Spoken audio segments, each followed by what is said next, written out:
Assalamualaikum warahmatullahi wabarakatuh. Perkenalkan, nama saya Aura Sufayal Madinah dengan NIM 231111403461 dari kelas 05 TPLP 037. Di sini saya akan mereview jurnal yang berjudul Sistem Pendukung Keputusan Pemilihan Karyawan Terbaik pada PT KAU Indonesia menggunakan metode Simple Additive Weighting. Jadi di sini ada identitas jurnalnya, ada nama penulis, halaman, tahun terbitnya tahun 2023, ada peringkatnya, Sinta 5, ada sumber dan link jurnalnya. Latar belakang dan tujuan. Perkembangan teknologi informasi yang pesat telah banyak dimanfaatkan untuk membantu pekerja manusia, termasuk dalam pengambilan keputusan. Di PT KAU Indonesia, proses pemilihan karyawan terbaik sebelumnya masih dilakukan secara manual, melalui pencatatan kehadiran dan hasil kerja. Cara ini memakan waktu lama dan seringkali menimbulkan penilaian yang kurang objektif. Untuk mengatasi hal tersebut, penelitian ini bertujuan untuk membangun SPK menggunakan metode Simple Additive Weighting. Sistem ini membantu HRD dalam menentukan karyawan terbaik secara lebih cepat, objektif, dan efisien dengan 4 kriteria penilaian, yaitu ada absensi, tes online, pencapaian insentif, dan spesial.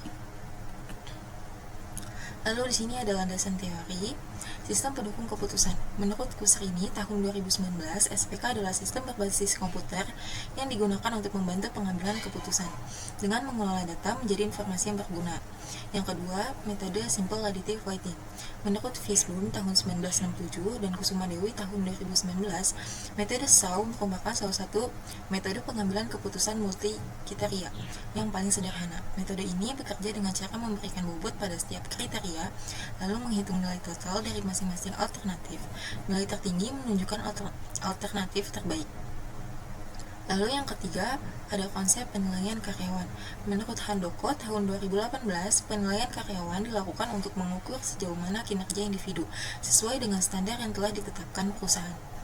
Tujuan utamanya adalah untuk mendukung pengembangan karir, pemberian penghargaan, dan peningkatan produktivitas kerja. Lalu di sini ada metode penelitian. Penelitian ini menggunakan metode waterfall dalam pengembangan sistem dan metode SAW untuk perhitungan keputusan. Di sini ada pengembangan sistem menggunakan waterfall. Yang pertama ada analisis kebutuhan, yaitu mengamati dan mengidentifikasi masalah pada sistem berjalan. Yang kedua, perancangan sistem, yaitu desain dilakukan agar memudahkan dalam mempresentasikan antarmuka dan dapat diimplementasikan menjadi program guna mempermudah dalam codingan. Lalu yang ketiga, implementasi, yang dimana menggunakan aplikasi NetBeans dalam melakukan pengkodean dan implementasi sistem. Yang keempat, pengujian sistem, diuji secara keseluruhan untuk memastikan proses pemilihan karyawan berjalan dengan baik. Lalu ada metode perhitungannya, yaitu menggunakan Simple Additive Weighting. Yang pertama, kita melakukan kriteria penilaian dan bobot, lalu melakukan penilaian dari setiap alternatif. Yang ketiga, melakukan normalisasi. Yang keempat, menghitung nilai bobot preferensi. Dan yang kelima, melakukan perankingan untuk menentukan karyawan terbaik. Lalu di sini ada pembahasan dan hasil. Metode Simple Additive Weighting digunakan untuk membantu HRD PT KAU Indonesia menentukan karyawan terbaik secara objektif dan efisien. Prosesnya meliputi: yang pertama, ada kriteria penilaian dan bobot. Ada 4 kriteria, yaitu absensi, tes online, pencapaian insentif, dan spesial. Absensi itu data kehadiran karyawan, dilihat dari seberapa sering hadir, tidak hadir, atau terlambat. Lalu ada tes online, nilai hasil ujian atau tes kemampuan yang dikerjakan karyawan secara online, biasanya untuk mengukur pengetahuan kerja. Lalu ada pencapaian insentif, nilai yang menunjukkan seberapa besar target insentif karyawan tercapai. Makin tinggi pencapaiannya, makin baik kinerjanya. Lalu ada spesial, presentasi kontribusi atau penguasa area penjualan atau market share yang dicapai karyawan. Semakin besar spesial, semakin besar kontribusi pada perusahaan. Jadi masing-masing kriteria ini mempunyai bobot yang menunjukkan seberapa penting nilai dalam menentukan karyawan terbaik. Di sini, absensi memiliki bobot tertinggi sebesar 0,35 karena menunjukkan kedisiplinan kerja. Lalu yang kedua, dilakukan penilaian awal untuk setiap alternatif atau karyawan berdasarkan 4 kriteria tersebut. Nilai-nilai ini diperoleh dari penilaian HRD, seperti hasil tes online, kemudian rekap absensi.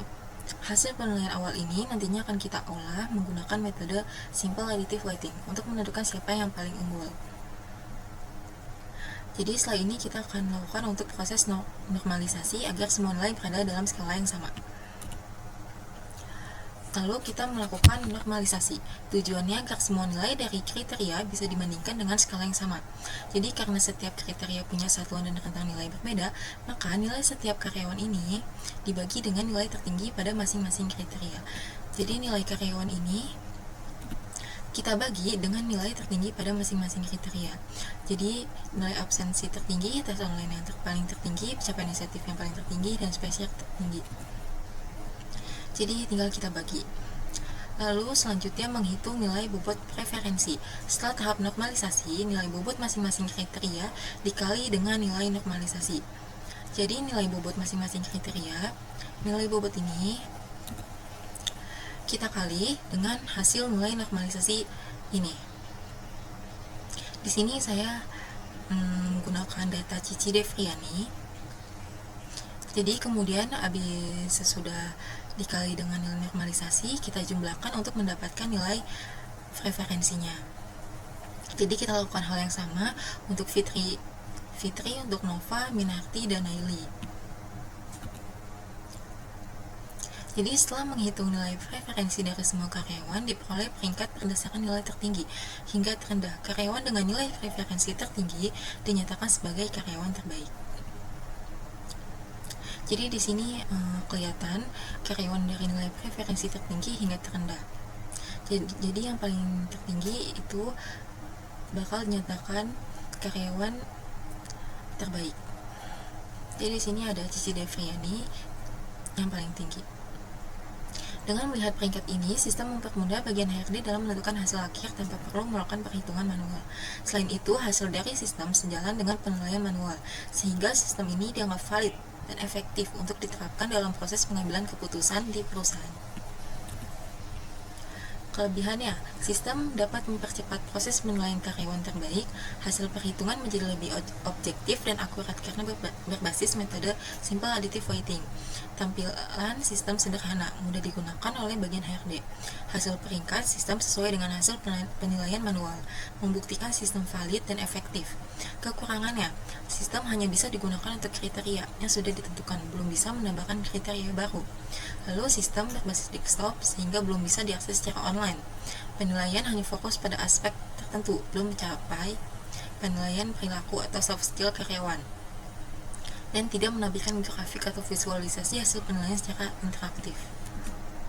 Kesimpulannya, berdasarkan hasil penelitian di review, dapat disimpulkan bahwa sistem pendukung keputusan yang dibuat dengan menggunakan metode simple additive weighting berhasil membantu PT KAO Indonesia dalam menentukan karyawan terbaik. Sistem ini mampu menghasilkan proses penilaian yang lebih cepat, efektif, objektif dibandingkan dengan cara manual. Hasil perhitungan dari sistem juga sesuai dengan hasil penilaian manual, sehingga dapat disimpulkan bahwa sistem ini valid dan layak digunakan sebagai alat bantu bagi bagian HRD dalam pengambilan keputusan. Sekian dari saya, kurang lebihnya mohon maaf. Wassalamualaikum warahmatullahi wabarakatuh.